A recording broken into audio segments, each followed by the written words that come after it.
Ngatimbovimpiswa kuti tiri kutora vanhu tongozopatika. Hazvina kuitika rino gore chete. Chatova chifo. Ndiri wekutangirwa. Ndine 38 years. Modivider by 365 days. Makore iya namazuva ma1000 iya. Ndiri munhu wekutangirwa. Kubva ndiri kucreche ndaingotangirwa. Kuprimary ndaingotangirwa. Kusekondari ndinongotangirwa. Pose pandoda kuedza.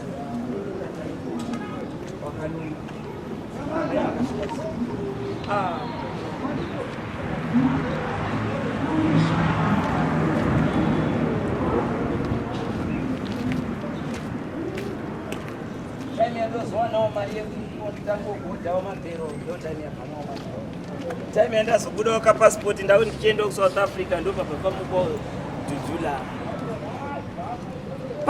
Vamwe vakatoita zvakundopera ndopa noti ndiro dambudziko rangu ishe. Vamubvunza kuti unoda kupora here, iye akati ndinoshayiwa munhu anondibatsira. Right?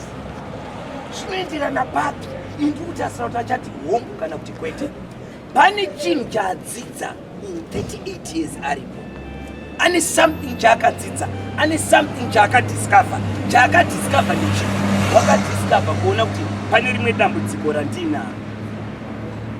Besides kumonyoroka kwekupetana kwemakumbo angu, ndine rimwe dambudziko randinaro. Akazodiscover rimwe dambudziko.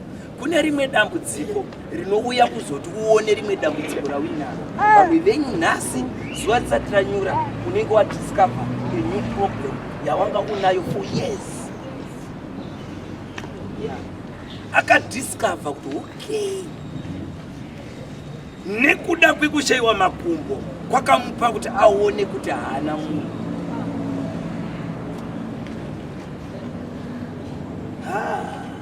Vamwe venyu handimauya pano kuzotora mapepa Mwari ngakubatsire. Dai Mwari akumutsira umu. Ndikaendi kuudze vana baba nana mai. Vana vamai vangu, vana vababa vangu nditeerere. Mwari akasakumutsira munhu muupenyu, even ukawa gifted zverudzi, chero ukawana mapepa, ukawana madigiri, unoita rombe unaro as long Mwari asina kukumutsira munhu. Nemacertificate, unoona vamwe baba une degree, unoona munhu ane certificate achienda pabasa. Why? Nekuti ane munhu.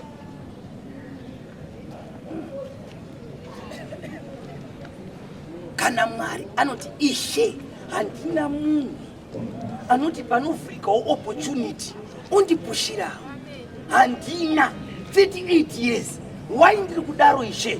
Ndava kune vamwe vakauya pano vari mucondition exactly yandiri iyi, vakatoenda vakatopora. Chakaitika ndechekuti hama dzavo hadzina ngouya dzikavasiya pano, vakamirira vakataimira paibvungudzwa, vakasimudza hama yavo vakaikanda mvura ikapora. Zvino ina handinawo anondisimudzawo ndikanda mukati baba. Aveninauza mapo pazvasvika iko zvino handimunonzwa chinzi kana usina munhu anokuziva haka life inooma. Zvatozosvika pakuti nyangwe nekuroorwa chaiko kwane chizivano futika kuroora nekuroorwa. Aisha, I'm telling you the truth. Ndikutaura zvandakaona semunhu ari kurarama, nezvandakaona ndakazviona seziso remunhurume, ndikazviona neziso romufundisi, ndikazviona neziso remunhu ari kuzamawo kuti ararame. Ndakazviona. Ndiri kutaura chinhu chandakaona kuti nemarriage baba yakushanda futi Jesu. Kune kunhu kunosangana vanhu vachiarira ekuti iwewe kana usina kuziva unoenda kuzama uchiti kutsvake ipapo. Kune tumwe tumapati tunongoita kuti kusanganisa vanhu chete. Vanhu vane mari vanoronga zvinhu zvavo Ungurunga zvimapati zvavo zvoita songe zvikwati nyama vari kutora kuti vana vavo vasangane. Vari kuita ngoti vana vavo vasangane time yavari kumwa zvimawaini zvavachifara vachiita imwe mabhizinesi vana vachitamba kwakutorongwa futi zvimwe zvitorongeka zvina dzakada iwe manje unenge waenda kunaka. Yo, I'm telling you. Nhamu yacho yakatitanga tiri kure 38 years baba unobereka uripo.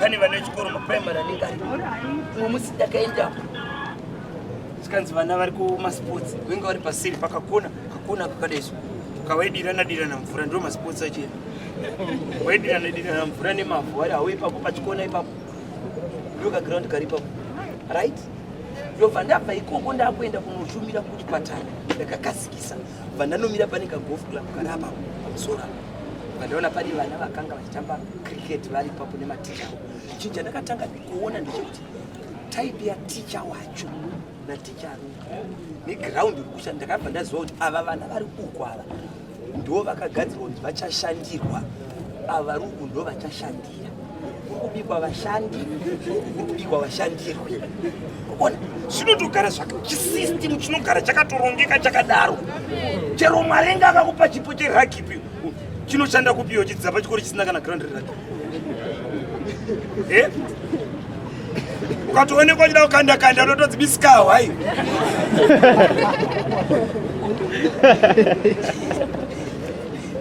but ukaenda kuwo ukaonekwa chikanda dzane chipo checricket ane chipo mise cricket kumwe unorohwaka wakwasvo chero kuonekwa unofarira zvitutututu unofanira kurohwa kumwe unotodza asi vamwe vane mamanjo netutuyo unofanira kuiswa kwazvino kwazvo zvonyatsorongwa zvomanidzwa zvakanaka zvitutu zvacho zvorega kuva zveungorova neva 38 years munhu ari musichoche unoda kupora here akati ishe ndinoshayiwa munhu anondibatsira haleluya uri pano it's not that you are too bad nyaya ingoripo ndiyo kuti ungoshayiwa munhu kune vanhu baba vanotamba bhora kune vanochena musoro atingorova kumabhusa nenyaya yekuti akangoshayiwa munhu anongomuconnectawo baba angoshayiwa mumwe munhu vanhu vamunoona pamatv vachitamba bhora pamatv nevachimba pamatv vaya they are not the best baba kune vanhu vanogona but vakashayiwa vanhu vanovakonekta tine vanhu vakanaka baba pane vatiri kudzwa ndovana miss world baba miss world baba anogona ngari kwachatikoboko but anoonekwa nani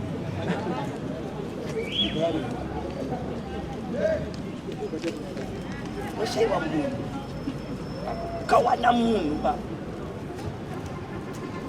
chero uchiveza chinhu wachiveza apa chikaonekwa nezuva rakanaka chikaonekwa nemunhu ugoinda neshe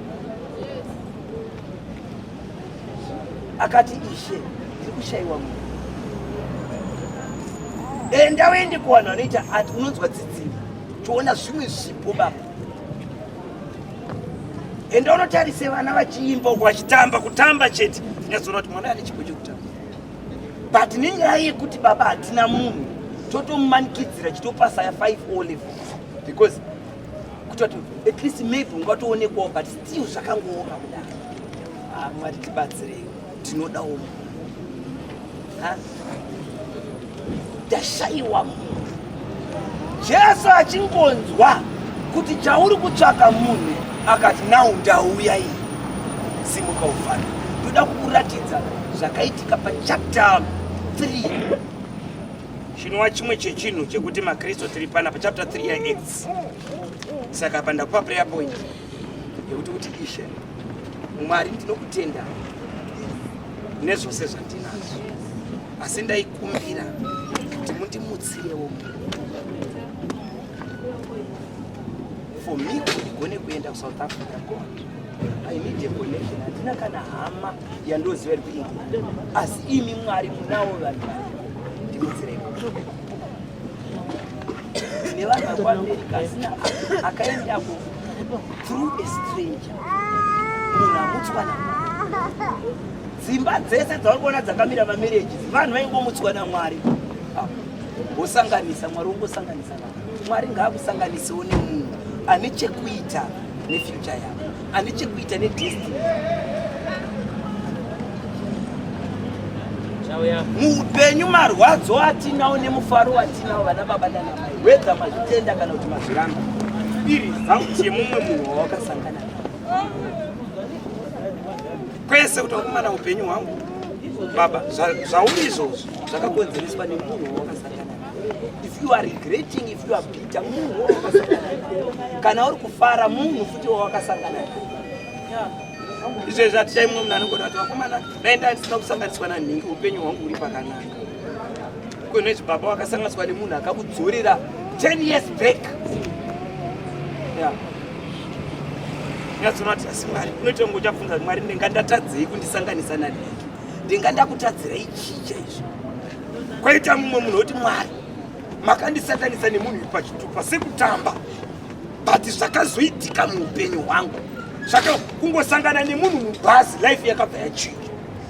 Kungosangana nemunhu mubhazi, kungofamba kubva pano kuenda pamachopsi, munhu Mwari anokusanganisa nemunhu wekuti life inobva yapute zvinhu zvotanga kumeka sense.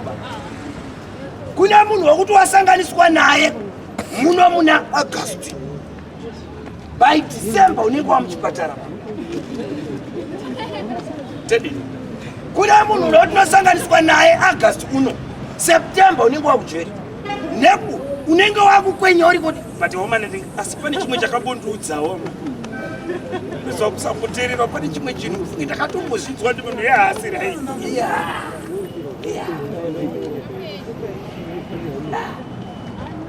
chimona akauya so handizvo zvakasangana neso nemwana mumaoko akabata so akabvunza akati saka baba wacho wakatotiza akaenda South Africa.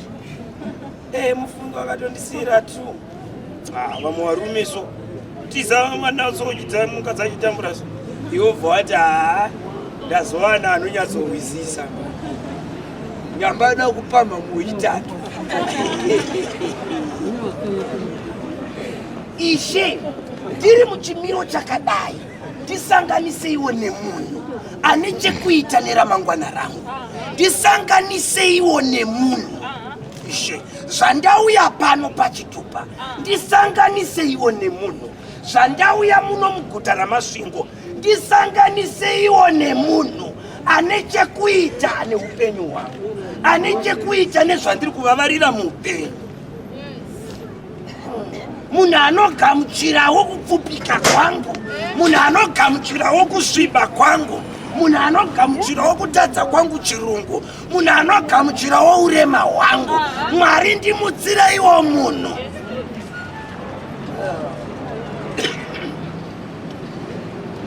Ukaenda pachapter 3 yaExodus, vana Peter vanonzi vakanga vachifamba vachida kunopinda mutemberi nguva dzokunamata, ndobva vasvika pabeautiful gate, ndobva vaona murume akanga aripo akaberekwa ari chirema.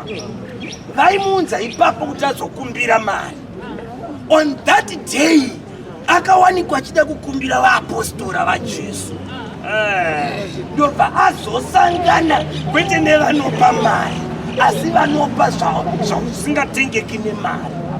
Ukaona tauya kudai tingatadza kuita zvinhu zvakawanda zvaungafungidzira nokuda, but tine chimba chatinogona kukupa baba, something that your money cannot buy. I'm telling you. Zvimwe zvezvinhu zvadzakadaidzirwa naMwari. Mwari wedu unonyanya kuzviratidza muzvinhu zvisingagonekwi navanhu. Ukaona chese chanzi navanhu ichi hachichagoneki, chiri kudana Mwari. Ngapachiwanikwe munhu anoziva Mwari wake. Inonzi avo vanoziva Mwari wavo ndo mukana wekuita mabasa makuru, vanoziva Mwari wavo. Peter akati titarise, right? Titarise. Ndobva vataridza zvakanzi Siliveri nendarama hatina. That news, at least to him, because he was expecting money. That's why vamwe venyu panapa pandasvika panapa kana kuda kuteerera ndamuna. Yeah, why? because manga munyatsoona matariso chibhurukwa checho nezvibhutsu tata munyanya kudai mari ke maevaluator mukaona kuti chibhachi chingaita mari zvinoonekwa kanzi handizvo zvematopondopondo bvunzawo bhururu wake zvikanzwa bhurukwa rakapfekwa bhururu wacho akati 5 + 5 unoreva nhema 3 mazatenda hadzo paWhatsApp yadzo kusaziva baba kuti panyika ino baba kuna kenza isingatyi bhiriyoni baba kuna shuga isingatyi mabhiriyons haizviziva kuti kuna billionaire. I'm telling you that phone yawakatarisa iyoyo iPhone, the founder of that company akaninipiswa kaendeswa nayo kenza baba. Then iwe ndoponda kuita mafani. You are still young. Uri musikana wataochererisa ngei. Achakupa marriage ndi Mwari. Chenjera kupiwa anoita murumanike chakukuoni maround kick. Achita chakapane ziso. Ende unoone kuchipataro vamwe mama huko anenge akaiswa muplaster kudai. Ndiswita akavhuna.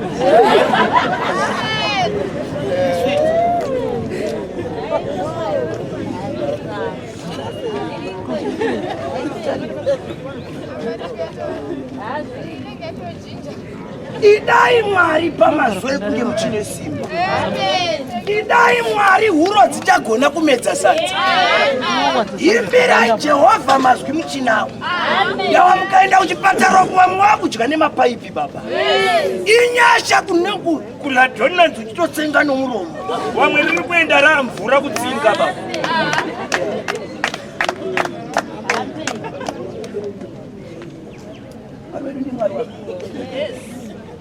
Peter akamuti Silveri nendarama hatina, asi chatinacho tinokupa. In the name of Jesus. In the name of Jesus, the name that is above every name. By the mention of the name Jesus, every tongue must confess, every knee must bow. In the name of Jesus, rise up and walk. Bhaibheri rangu rinobva rati wakamupa ruoko rwake rworudyi ndokumubatsira. Ipapo ndo pandiri kuda. Makristu muri pano? Amen. Ndo pandonyanya kuda ipapo. Patinoita chikristu chenhema. Chikristu chenhema da kukuratidza pachiri. Right. Da kuti unyatso terere ipapapa zvakanaka. Rimwe zuva Petro naJohani vakanga vachikwidza kuenda kutemberi nenguva yokunyengetera panguva yechitatu yamasikati. Zvino mumwe murume akanga aberekwa ari chirema aitakurwa achienda pasuo retemberi rainzi Rakanaka, uye aiiswa ipapo mazuva ose kuti apemhe kuna avo vaipinda mutemberi. Akati aona Petro naJohani voda kupinda, akavakumbira mari. Petro akamutarisa, Johani akadaro. Ipapo Petro akati kwaari, titarise. Saka murume akavatarira achifunga kuti achapiwa chinhu navo. Ipapo Petro akati, sirivha negoridhe handina, asi chandinacho ndinokupa. Muzita raJesu Kristu weNazareta, simuka ufambe. Akamubata noruoko rworudyi, akamubatsira kuti asimuke. Mwari ngaakumutsire kwete vanhu vanongotaura bedzi, vanongoti asimuka ufambe. Zvinonzi akamubata neruoko rworudyi akamubatsira kuti asimuke. Mwari ngaakumutsire vanhu vanokubatawo kuti usimuke. Anga akadaro kubva achiberekwa baba. Mwari haana kungomumutsira munhu anouya nenyaya, akamumutsira munhu akauya akataura nyaya. Haana kugumira munyaya chete, ndobva amubata neruoko rworudyi rwake rune simba, ndobva amubatsira kusimuka. Chido chekusimuka unacho, chido chekuti bhizinesi rako usimuke unacho.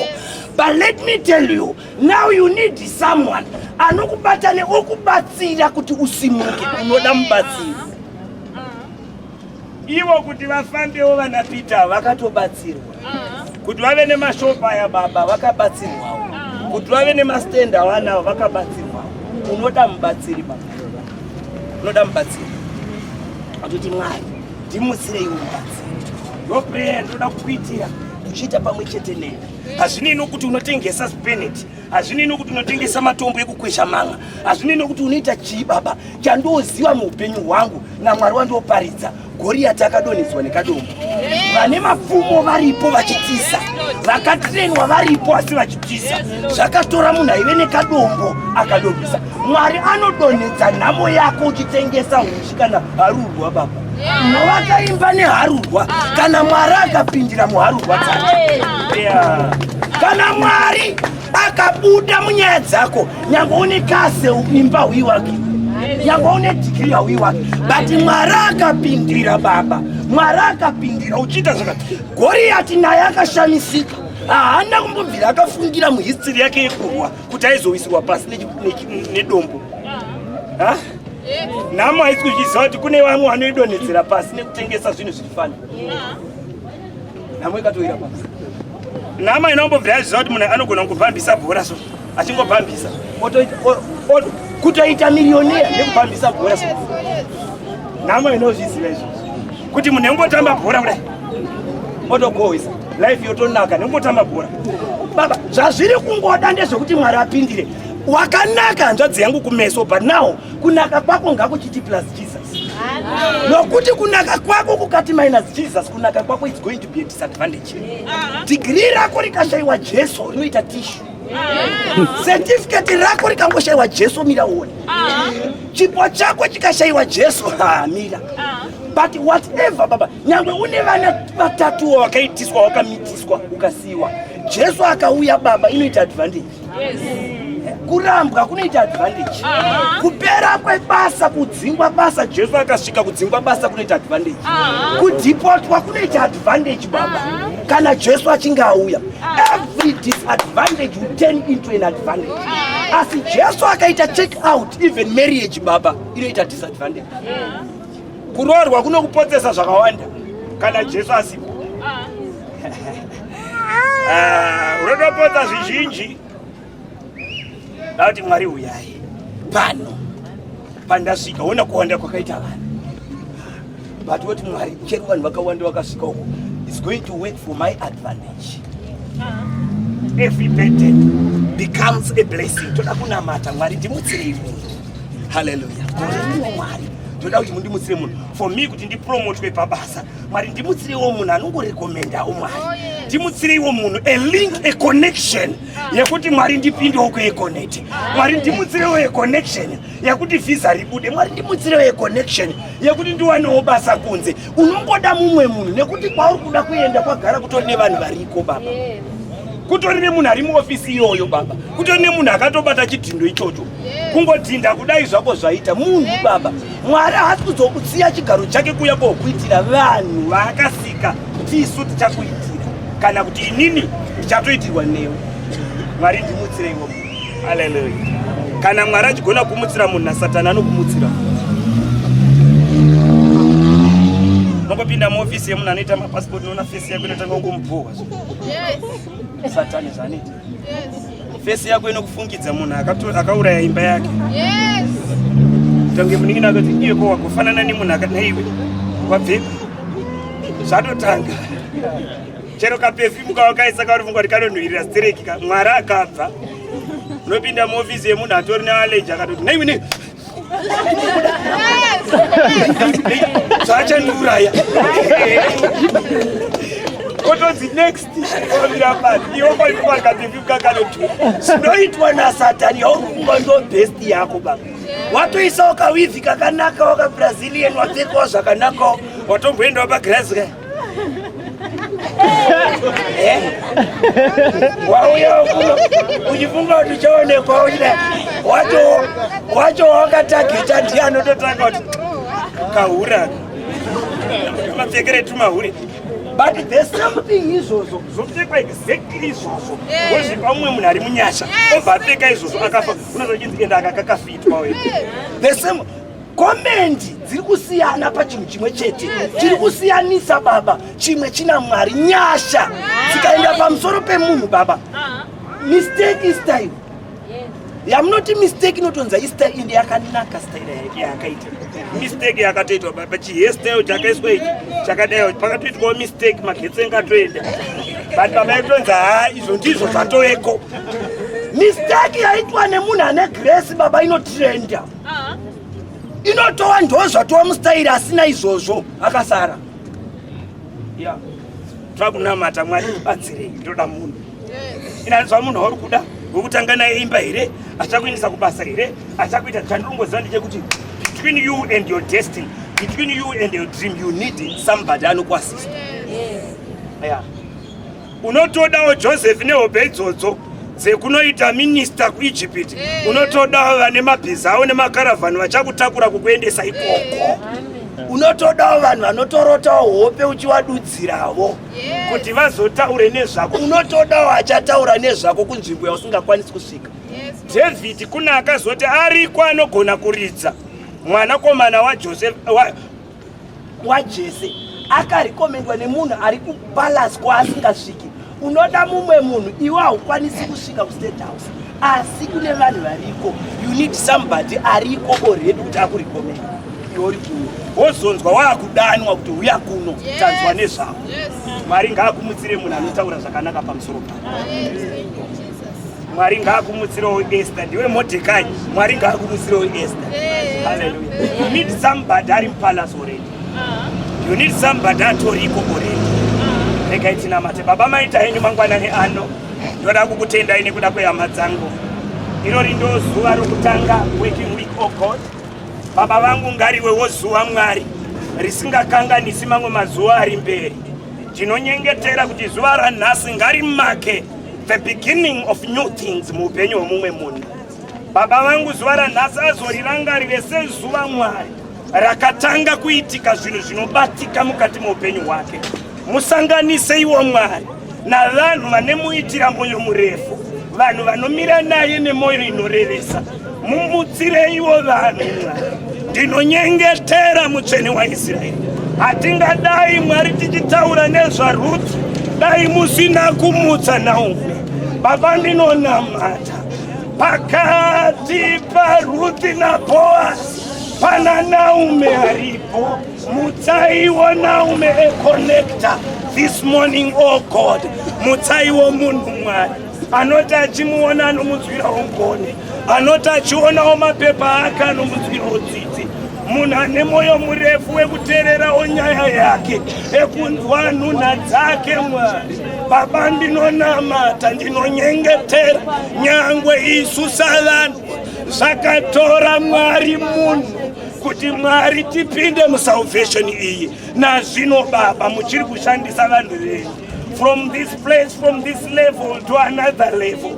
Help us, oh God, tibatsirei. Baba vangu ndinonyengetera mumwe munhu ari pano kuti zvitomuitire zvakanaka zvemapepa ake. Baba mukasamumutsira munhu anomunzwa nemwoyo unorevesa, unomunzwa nemwoyo nengoni netsitsi, hazvingamuitiri zvakanaka. Baba ndinonamata, ndimi mumutsiri wevanhu. Mazviita yenyu mangwanani ano muzita raJesu. Amen.